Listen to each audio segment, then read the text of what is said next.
4th and 10. Rudolph towards the end zone, batted down. Antonio Johnson saves the day. Antonio Johnson saves the day for Tennessee. The announcer who called that play said saves the day for Jacksonville, but I don't think he understood the implications of this game. Titans will move up to the number 2 overall pick if the Giants can hold on to their 9-point lead with 2:46 to play. What's up, everyone? This is the Music City Audible, a little different intro than normal, presented by Broadway Sports Media in partnership with 440 Sports. I'm Justin Graver. With me, as always, Justin Melo. I am broadcasting from my parents' home in Dallas, Texas, here for the holidays. Justin, how was your Christmas? It was awesome. We always have a really busy Christmas. We both, Anna and I, got big families, so it was. We were over at her parents' place for lunch. And then we were over at my parents' place for dinner. So I ate twice. I have no regrets, zero complaints. Doubled up on quadrupled up on desserts. It was phenomenal. Nice. That sounds great. We had a bunch of family over to my place too. I proposed to my girlfriend. She said yes. I'm sure people saw that on Twitter. So Jessica said yes. Lots of good stuff happening over the holidays, including the Titans not screwing everything up by winning a meaningless game against a 3-win Jacksonville team, now 4-win Jacksonville team. And as I said, the Titans... half of them against the Titans. By the time we get done recording this podcast, I'm sure the Giants-Colts game will be over. 2:33 left. I'm watching it closely, so I'll keep everyone updated as we continue to roll through this pod here. But Titans could secure the number 2 pick. Well, not secure, but move up into number 2 with a matchup with Houston looming. Lots on the line there for the Titans. They cannot win that game. I know a lot of fans are going to hate the root for losses thing, but like, come on, what is the point? The Titans are. This is you. I think you said it best, Justin, earlier in the group chat. This was a preseason game. This was essentially a preseason game. I mean, it's backups all over the field. There's nothing we can really take away from this Titans team. Like, oh, cool that they didn't quit again. Brian Callahan's team maybe once again showing us that they are not very soft, because while they are at a talent deficiency and total ineptitude across the board, they didn't quit. They tried hard to go down and make this a game, and they had, a chance there on that 4th down play that we just played with Antonio Johnson breaking up the pass, where if that goes into the end zone, this game was going to overtime. So they didn't quit. They fought hard, but there's nothing else to take away from this game. So, Justin, what I really want to talk about here is the report that came down, I believe, on Friday or Saturday, I can't remember, from Ian Rappaport, that looking at, all the teams that have been eliminated from the playoffs, what they're going to do with their head coaches. And the Titans nugget was interesting because there is a feeling that the Titans will not fire Brian Callahan. They will give him and Ran Carthon another season, which I think is mostly what we expected to happen. And so it is happening. So that's what I want to talk about on this podcast today. Yeah, I mean, look, first of all, Sunday's loss, very clearly, I want to talk about that kind of first because it all ties in together. I don't care. Like you're talking about, they didn't quit. I don't care. They're bad, right? Like they're really, really bad. And we can't salvage that or try to make that feel a little bit better by saying, well, they're tanking. They're not tanking. They tried to win that game. They tried to win every single game they've played this year. They've only won 3 of them, right? They're now 3-13. They're a terrible, terrible football team. That was a preseason quality game. It was preseason quality players. It was a preseason quality crowd. A lot of empty seats there in Jacksonville. It's not just in Nashville. So I don't care that they're not quitting. They're terrible. They're an embarrassment every single week. The report didn't surprise me. I think you're at the same place I'm at. Like, I expect Brian Callahan to be back, but I'm not going to be totally stunned if the report's wrong and they fire him, because this is an awful football team. Like, it's hard to watch that every Sunday.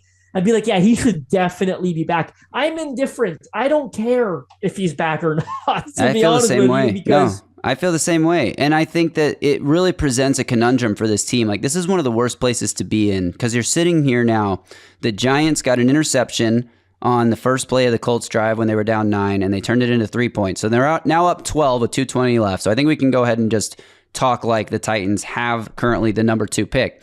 You're in a situation now where the Patriots are the team with the number 1 pick. They drafted Drake May last year. He looks great. They're not picking a quarterback. So unless they trade down in what is viewed as a weak quarterback class, where the incentive to trade up might not be as much, the competition to trade up is not going to be as much as it usually is in a year with a good quarterback class. Therefore, the compensation that the team trading down would receive, not going to be as good. So you're not going to have the same incentive to move out a number 1 as you typically would. I say all that to say the Titans are going to have their pick of the quarterbacks as long as they don't beat Houston next week. They could take, they're going to be in position to control which quarterback goes first, and they could be the team to take that quarterback. But now you're looking at a head coach in Brian Callahan, who there are already reports coming out about whether or not he's going to be back next year. That's not a good sign. There's no reports like that about Dave Canales because the Panthers are happy with what Dave Canales. There's no reports about that of Mike McDonald. Like, these other teams are happy with the coaches that they hired, and you can see them being their coach for a few more years or maybe longer, right? The Titans are not in that position. You're wondering now, is Brian Callahan, Brian Callahan's going to maybe survive this season, but what about next season? If the Titans are just as bad, does Callahan survive again? No.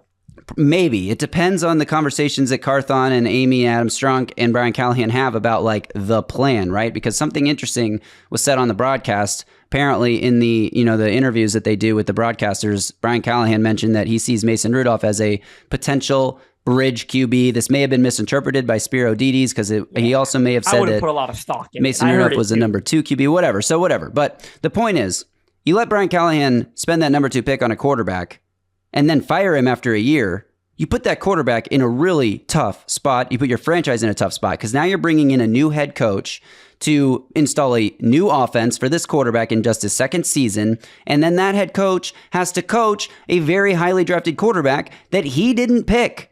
And I think the most important part of that equation that you're leaving out, or maybe you were going to get to it and I cut you off, but it's not going to be one that was universally loved, right? Like, it doesn't matter if, Urban Meyer got fired after the first year, as much as that was a disaster, it didn't matter because every coach wanted Trevor Lawrence at that time. Every coach wanted Joe Burrow if they had fired Zach Taylor. Does every coach want Cam Ward or Shedeur Sanders? No, definitely not, right? So that's, I think, the most important caveat to that scenario is it's not going to be it's not Andrew Luck. It's not a universally loved quarterback prospect, right? So I'm curious, hopefully they lose to Houston because I agree with you, I'm not a big rooting for loss guy. I know, we both teeter-tatter. I haven't rooted for a single loss this year, per se, until this week. Same. Because this one felt truly, truly meaningless with Jacksonville. I know it's Jacksonville. We hate them. There was no reason to win this game. They're up to number 2 in the order. That's a lot better than being 6, 7, or 8, right? Where they probably would have gone if they won this game. But curious because I don't get the initial sense that they're going to want to draft one of those quarterbacks. I still think he's going to be, he being Callie, a little shell-shocked with the Will Levis experience. I don't think he wants to dive head first into another inexperienced rookie quarterback because I think he'll feel I doubt he sits down with Amy at the end of the year and she's oh, you're getting 2, 3, 4 more years. He's going to feel some pressure going into next year, I assume. Does he want to tie that job security to another rookie?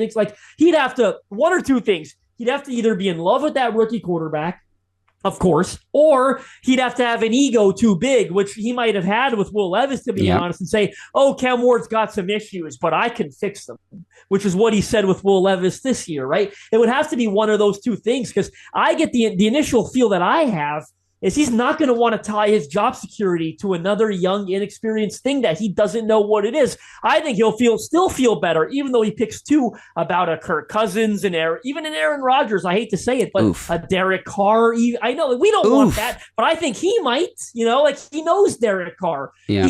Aaron Rodgers. Kirk Cousins, similar system. Kevin O'Connell, Zach Robinson. I think there's a chance that he's still going to pass on a quarterback. And I get it because I don't like them anyway. But you're right. This whole Callahan conversation, I don't care if he's back or not because, even if he is back, to be blunt, I think this time next year, 8 weeks before this time next year, we're talking about firing him. Yeah, I think that's totally possible. I'm going to read a tweet that Craig sent in to me at Casual Titan Fan 3, a longtime MCA listener and Broadway supporter. We love Craig. He said to me on Twitter, "The QB decision this year is impossible. You can't draft a guy because you aren't sure on the coach. You can't sign someone too good because you'll miss out on next year's QB class. And you can't sign someone too bad because then you can't evaluate Callahan. Complete shit show. And I agree with this because if you try to win next year with a bridge quarterback, then it's a bridge to what? It's a bridge to nowhere. It's a bridge to mediocrity because you're not going to be in position to draft a quarterback unless you're able. The bridge ends at some time and you fall off the exactly. You fall off the bridge. It's a bridge to Terabithia, a magical fantasy land that doesn't exist.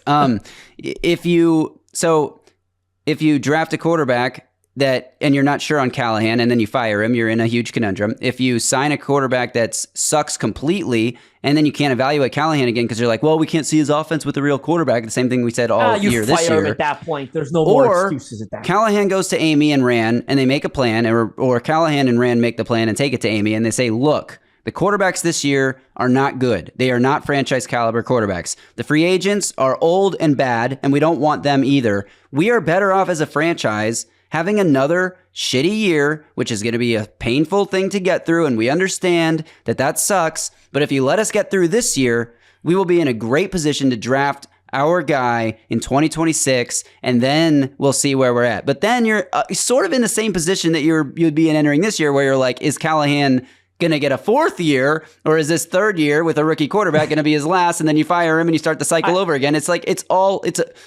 Casual Titan Fan 3, Craig, said it right. It's a complete shit show. It's a complete shit show. You're in a terrible spot as a franchise right now. Look, I think that's the best case scenario, to be honest with you, is it's a very low level bridge and you draft one in 2026. But I get it too, right? Because then again, like if you're a little improved as a rookie, but not that great, does he get a fourth year? And are you like, it's the best case scenario where I think they tank again next year. But I don't know how realistic it is what I'm trying to say. Like convincing an owner, yeah, let's just go be really terrible again and not sell any tickets for a second year in a row. Like, I just don't know how realistic that is. I think the unfortunate scenario is they draft one now, and it's not unfortunate if they hit on it. Like, we could be wrong about Cam Ward or Shedeur Sanders. Yeah. Like, I mean, maybe 2026 comes a year early. They draft one of the quarterbacks and he's really good. Like, that's possible too. I will say this too: if the Titans do fall in love with one of these guys and draft him, I'm not going to sit here and say, oh, they're stupid, they should have waited for 2026. I'm going to be like, let's go. Let's root for this young kid. I'm going to get fully behind him. I'm going to be too much behind him. It's going to be biased optimism, ignoring all of his flaws. And we're going to talk about all over again. Exactly. We're going to be talking about how he's the next best quarterback in the league. That's what's going to happen if the Titans draft a quarterback, just to be frank to everyone. I mean, we're all going to do it as fans. That's what happens. But I just think it's a really tough place to be, because even if he looks good, like if he has a Drake May type of rookie season, but the Titans have a Patriots 2024 type of season, then you're probably still firing Brian Callahan. And again, then you're bringing in a new head coach to coach a quarterback he didn't want, and putting that quarterback through a new offensive system in his second year, and blah, blah, blah, blah, blah. It's the same thing that happened to Will Levis, who was probably never going to pan out anyway. Same thing that happened to Marcus Mariota, who was probably never going to pan out anyway. But still, it's not ideal. It's the Baker Mayfield situation, who eventually pans out, but you never got to enjoy him panning out with your franchise because you kept firing offensive coordinators and head coaches throughout his rookie contract. So he joins Malik Willis, who was doing that, and Will Levis, who will be doing it somewhere else next year. I don't know. They're in a tough situation. I don't envy them. It's good to have the number 2 pick. That's where they are, but I don't know that they're going to be, what decision they make. I don't know. All I know for sure is this is a really bad football team, and I can't wait to not have to watch them again for 8-9 months. Justin, we got to hit one thing here before we close it out. I can tell you don't have anything else to say about this game. I don't either. So let's hit I'll Drink to That, presented by Sinkers Beverages. And I think this is an easy, obvious one for me. I'm drinking to moving up to the number 2 pick, where the Titans should have options. I mentioned they'll probably have their pick of the quarterbacks, barring a Patriots trade down. If the Patriots don't trade down... Which is very possible. I didn't think you gave that enough credit that might be a possibility. Yeah, that could totally be a possibility. And then the Titans would probably be looking at Travis Hunter as the number 1 player on their board, or Abdul Carter, the edge rusher from Penn State. I doubt they go another direction, right? Like, you're not taking... No, it's quarterback Carter or Hunter. No doubt about it. I mean, Luther Burden's not going that high. Tet McMillan's not going that high. Maybe those guys are options if the Titans trade down. It's too bad it's not a QB needy team at number one. Yeah. I think that's honestly better for the Titans because then you just get Travis Hunter at 2 and you kick the quarterback can down the road another year, which we agree probably the better thing to do. Even if Arch Manning doesn't come out, a lot of people putting eggs in that basket. I still think 2026 is probably going to end up being a better QB class because I think Drew Aller has a chance at progressing. Garrett Nussmeier has a chance at progressing. Nico Iamaleava of Tennessee, I don't know how to say it. He might have a better. Is it Nico Iamaleava or something like that. Our listeners certainly know. Our listeners definitely know how to say it, so we should probably. Yeah, I'm sure a lot of our listeners know how to say it. Nico out of Tennessee. He's got a good chance at. I still think 2026 is going to be better than 2024. So 2025, excuse me. So.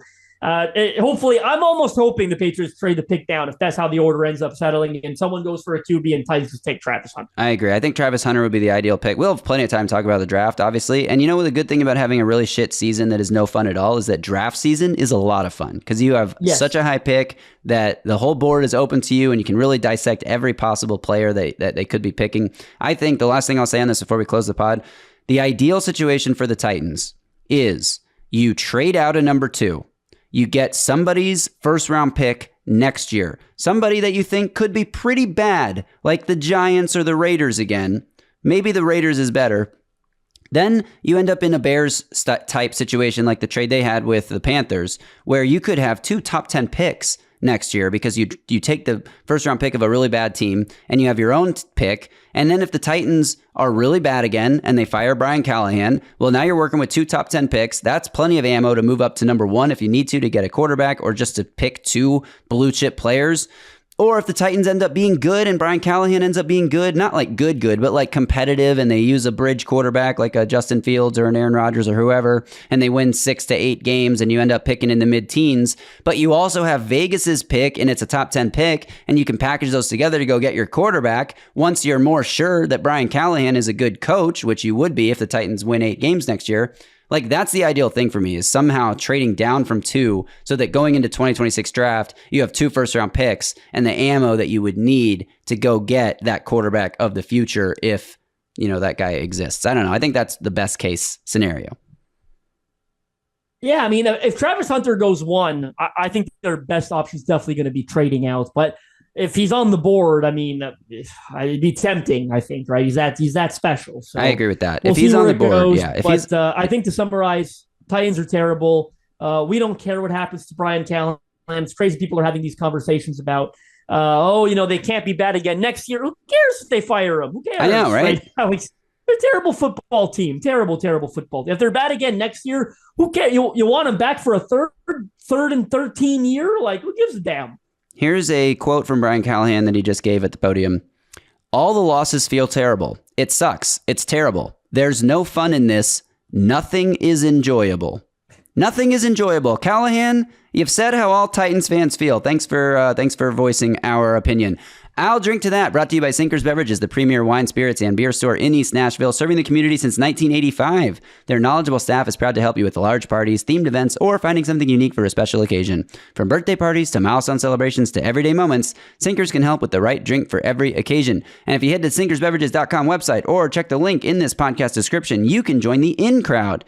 In Crowd members get access to allocated wines and spirits, exclusive events, early access to barrel releases, and more. Plus, Sinkers Beverages is on Uber Eats, so get a drink, get your New Year's champagne ready. Go to Sinkers Beverages and get that. Get a drink for today so we can toast to the Titans moving up to number 2, or so you can drink away your sorrows of having followed this team all season only for this to be the end result. All right, that'll do it for this podcast. Thanks everyone for tuning in. If you're watching on YouTube, we appreciate you. Make sure you subscribe to the podcast. Give this video a thumbs up, leave a comment below. What do you think the Titans should do in the draft, or at head coach, or at the quarterback position, or in general? What do you think the Titans should do? Sell the team? I don't know. Whatever you think, let us know in the comments. Sell the team was a joke. I don't actually think Amy should sell the team. Any final thoughts, Justin? No, that does it. I mean, I hope you guys understand what I'm saying when I say who cares. Like, it's just, they're a really bad football team. If they're a really bad football team again next year, then the head coach is probably really bad. Like, you weren't rooting for Ken Wisenhunt to keep his job, right? Like right. it just is what it is. Yeah. So we'll see where it goes. They're going to have their options. Moving up to number 2 is a big deal, especially when it comes to the quarterback situation. So they'll have some tough decisions to make this summer, and it will dictate how this regime ends up.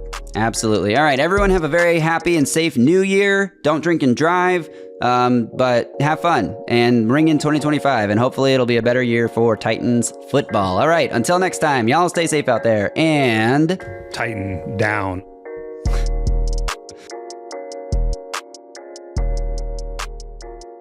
A Broadway sports media production.